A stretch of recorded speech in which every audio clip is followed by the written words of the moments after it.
Onboarding in your first mining job. Conversations about mining. Hi, Jess. How are you? Yeah, good. How you going, Andrew?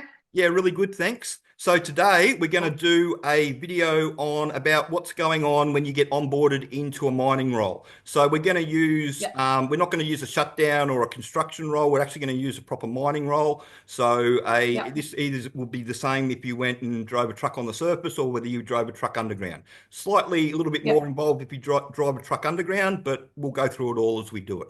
So did yeah. you want to start with the initial? So you've got the job, and then what's Sure. happening after that? So you've got your job, you've been offered your contract, you've signed it, kind of have a rough idea. Maybe you've got dates, but sometimes you don't yet at this point about when you're flying out.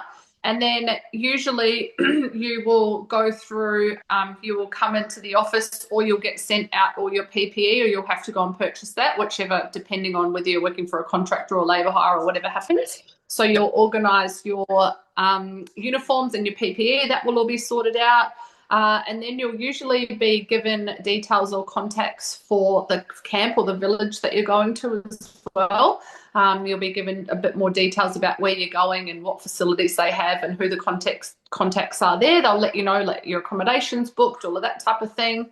And then generally you'll do some type of inductions or training before you fly out. So they'll book you in. It can range and vary depending on where you're going and what you're doing. You could do a one whole day induction or you could do 2, 3, 4 days, depending on Even a week. what role you're doing.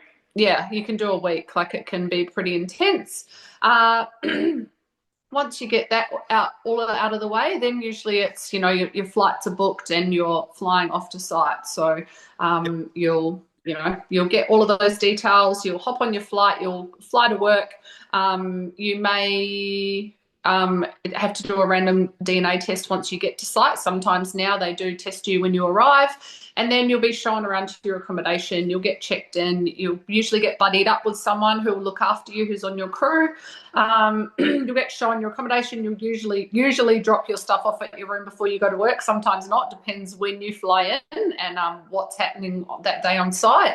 Yep. And then you'll go off to work and be handed over to you'll meet your shift boss or your supervisor, and Safety then and they training will deal. normally.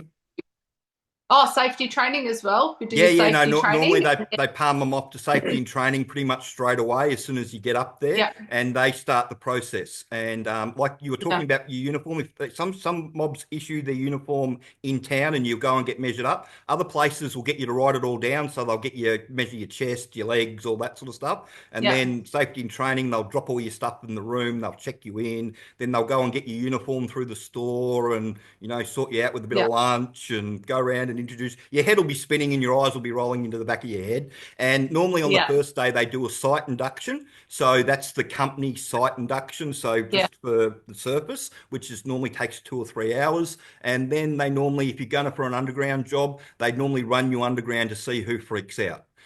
Because they yeah, want to know, they don't want to invest any more time in you if you're going to freak out and you're not going to be comfortable in the situation. And then, when you get into your second day is normally about if you're going to work in the pit or even if you're going to work in the underground, you have to do the 1 day pit induction. So you go and do that. yeah, And then if you're with the pit, then you'll branch off into doing your procedures with all that sort of stuff. If you're in the underground, then you'll go and do the underground induction for the day.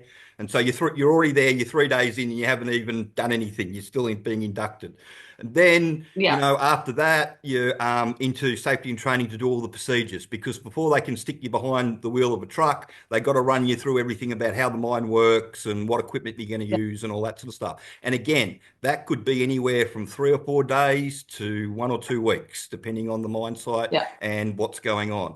And then finally, once you do all that and you're all passed out, then they'll give you a buddy, put you on a crew, give you a buddy, and give you a training ticket. And then when you get your yeah, training ticket, if you do it for a truck, normally 120 hours you have to go and do with underground. And then after you do your 120 hours and you're competent, they'll try and leave you alone.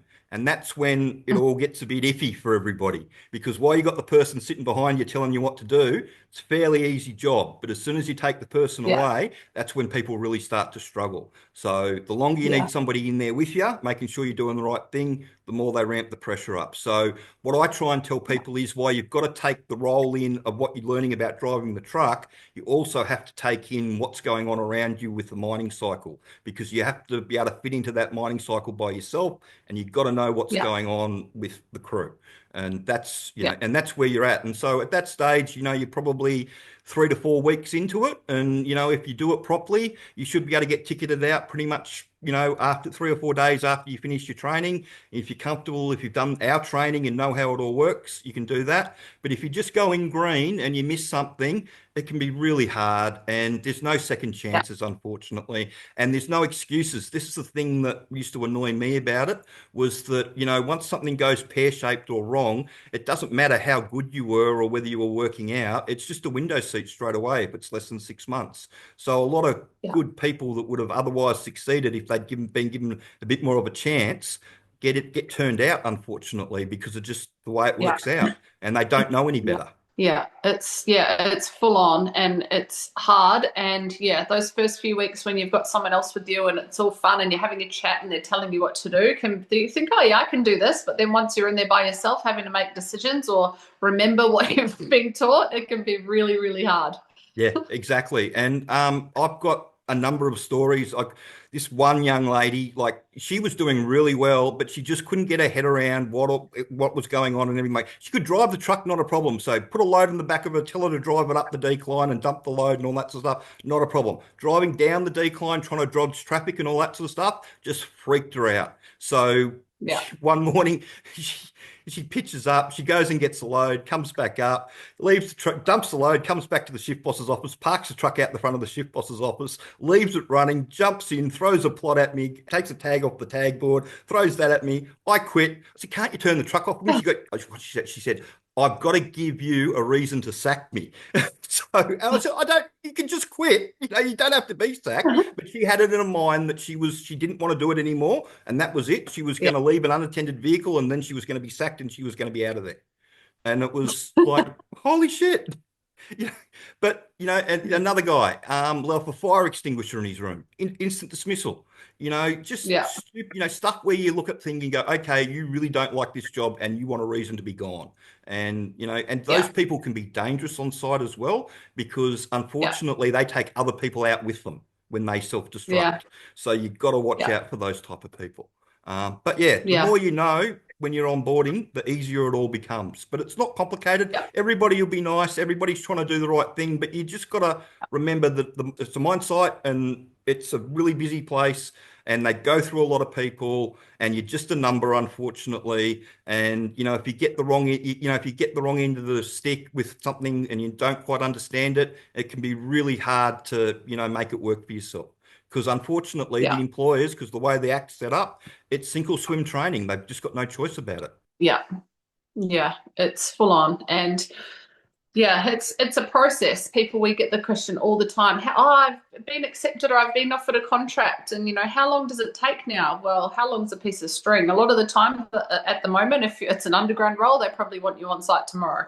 If it's anything else, a BHP traineeship or an entry level role, it can be. We've seen people wait up to a year, even longer, to even get a response back or get any, inkling that they're even going to get onto site. So Yeah. it really just all depends on the site and what the role is. Yeah. So if you go and have a look at the video that I did with Daniel yesterday, Yeah. he'll tell you that he applied, and he got a call that afternoon, and he was sort of on the job after doing a medical sort of 4 days later. Yeah. So it can happen quite quickly. But you've got to do medicals and then you've got to do site inductions and all that sort of stuff. And so it can, drag out a little bit. Like Joe, who got the truck driving job in South Australia with Burncut, he got offered the job about a week and a half ago. And I think he hit site in a couple of days' time. So it'll be a Yeah. couple of weeks between getting offered the job Yeah. and getting there. And that's pretty standard.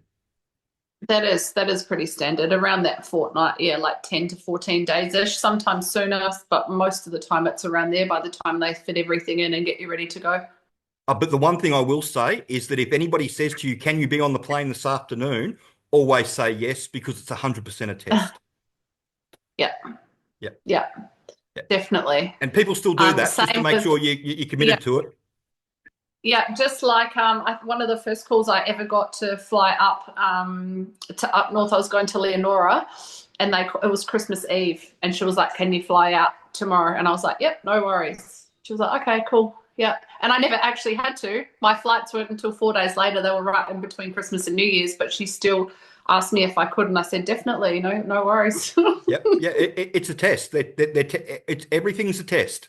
Don't ever Yeah. forget that. The whole thing's one ginormous test. But Yeah. yeah, so onboarding can be stressful. The easiest way to make onboarding not so stressful is to do the training and learn how it all works, where Yeah. you're going. That's the easiest way to get around that one. But yeah, just realize wherever you're going to, they want you to succeed. They don't want you to fail, but No. you've got to be in the right frame of mind to do it all. And sometimes because it's sink or swim training, there's events that are beyond everybody's control, and it just is what it is sometimes. Yeah. Yeah. Yeah. So yeah, the best way to get yourself ready is to actually know what you're walking into, be easier to train, be able to go into those interviews before you even get onto site and actually have the chats with your shift boss or with your recruiter or interviewer who's asking you technical questions, and actually knowing what you're talking about and being a lot easier to train. And also for you having that peace of mind that you know what you're walking into. You're not going to get there and freak out or be overwhelmed with it, because you're going to have a really fair idea about what you're about to be doing. That's how we Josh that got the job in Victoria that I talked about in a video a couple of weeks ago. He called me up and he told me he was doing a walkthrough and how to handle that. And I just told him, it's I Spy, mate. Play a great big game of I Spy. The only rule is don't name it unless you're 100% sure of it. So, Yeah. oh, there's a jumbo going past. Or if you're not 100% sure about it, preface it by, is that the magazine where we keep all the explosives? And Yeah. when he talked to me, he said he did that like 3 or 4 times, and the shift boss was like, "Oh, this is great. This guy knows what things are. Yeah. He's got an idea of what's going on." It's just Yeah. and he didn't have to oversell himself. It was just a simple game of I Spy. Just naming the stuff was more than enough. Yeah. Awesome. Yeah, cool. Yeah. All right, so that's onboarding. And if you've got any more questions that you'd like answered, please send them through. And if you could share the video around and like and subscribe the channel. Thanks.